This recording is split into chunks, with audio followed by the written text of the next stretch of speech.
안녕하세요. 반갑습니다. 부산 반야동에서 역술원 운영하고 있는 나비도 꽃이었다 운명술사 진수아입니다.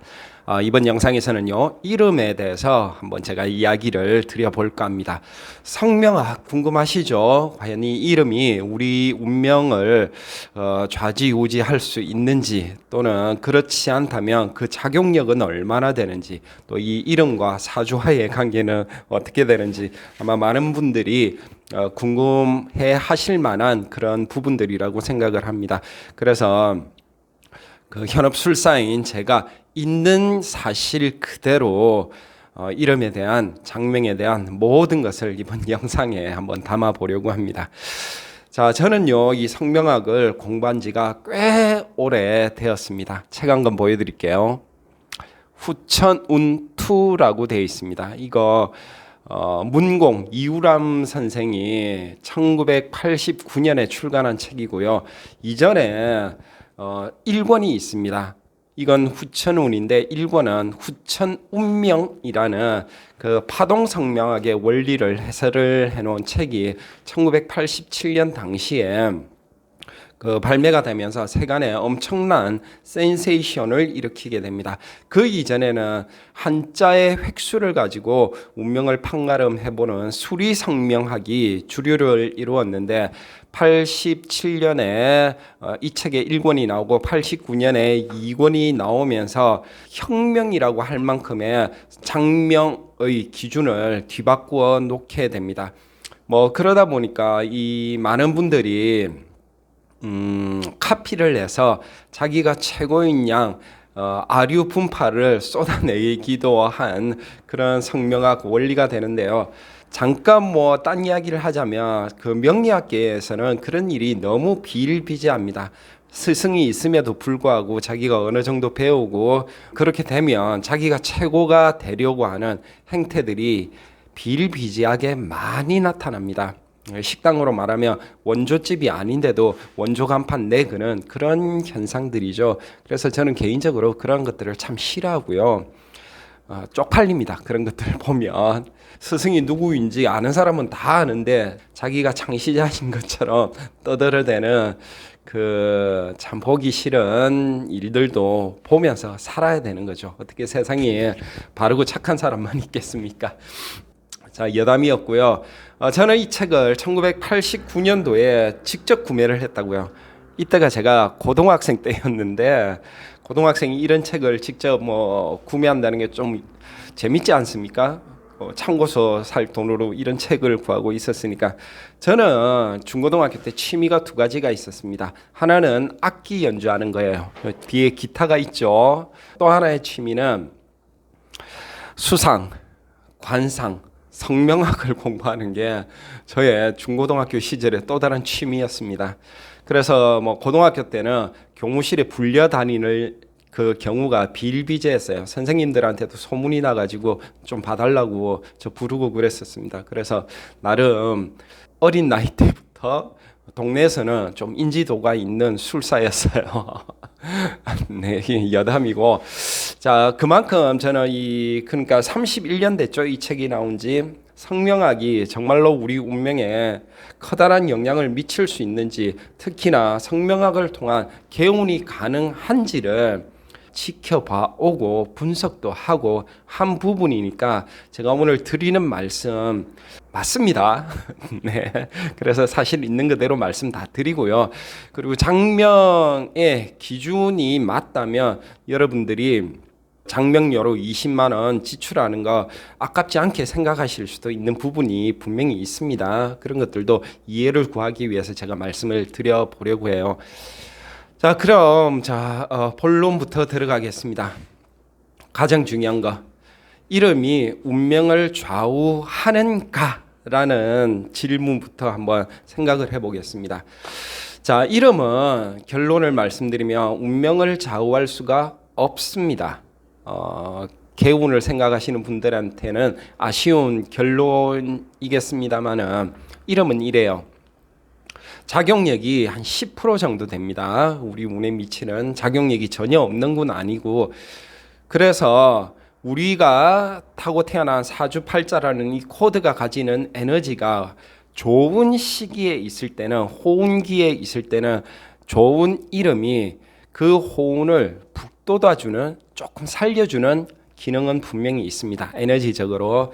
그래서 예를 들자면 내가 앞으로 이렇게 걸어가거나 뛰어가고 있는데 뒤에서 순풍이 불어주면 내가 훨씬 달려가는데 덜 힘들고 작은 힘으로도 먼 거리를 갈 수 있게 되지 않습니까? 그 정도의 역할을 한다고요.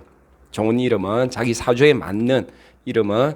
그리고 반대로 생각해 보면, 그러면 운이 불운한 시기에 있으면 어떻게 되느냐 하면, 이 아무리 좋은 이름이라도 불운한 시기에 나쁜 운을 바꿔주지는 못합니다. 쉽게 말해서 내가 나쁜 운의 코드를 받고 태어나고 그 시기를 거쳐 가야 되는데, 이름 하나 잘 지었다고 불운이 호운으로 개운이 되지는 않습니다. 예를 들자면 운이 나쁜 시기라는 것은 마치 이것과 같습니다. 비유를 하자면 자기도 모르게 걸어가다가 절벽으로 떨어지는 격이라고요.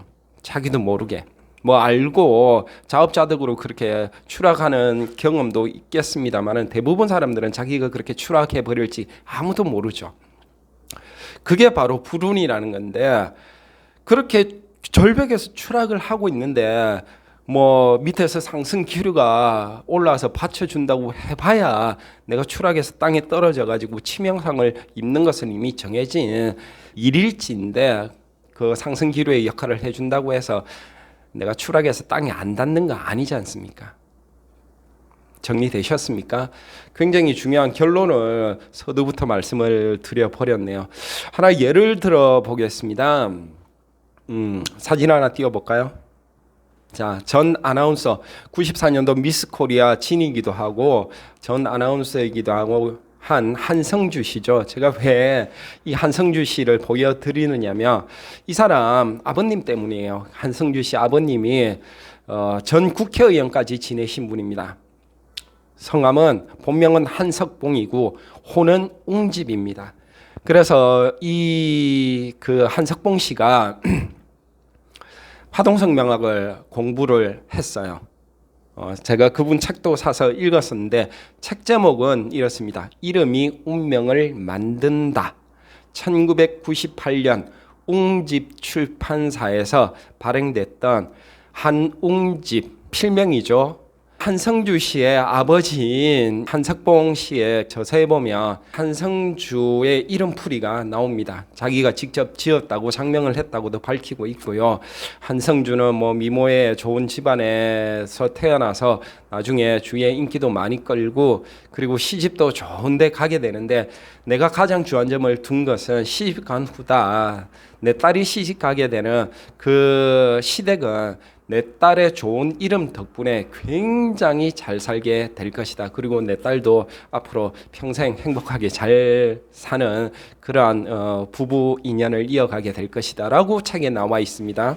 하지만 그 한성주 씨가 어떤 사건에 휘말리는지 아시는 분들은 다 아시죠. 동영상이 공개가 되고 하면서 스캔들로 대한민국을 뜨들썩하게 하고 지금은 조용히 좀 살고 계신데요.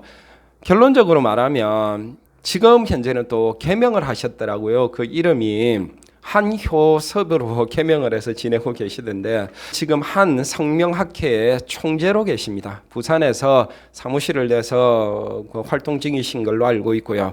한글 음파 이름 학회 이렇게 되어 있습니다. 저 뭐 비난하려고 하는 말씀이 아니고 저도 명리학자로서 그리고 성명학을 연구를 한 것도 굉장히 오래됐고 성명학의 영향력에 대해서도 31년간이란 시간을 가지면서 지켜본 현업에 있는 술사로서 의견을 말씀드리는 겁니다. 이렇게 이름이 아무리 좋다 손 치더라도 자기 운세가 기운 시기에서는 어쩔 수가 없다는 거, 제가 그거 예를 들어서 다시 한번 짚어드리려고 직접적으로 거명을 한 거니까 보시는 분들도 그렇게 이해를 해 주시고요. 정확한 이해를 구하기 위해서입니다.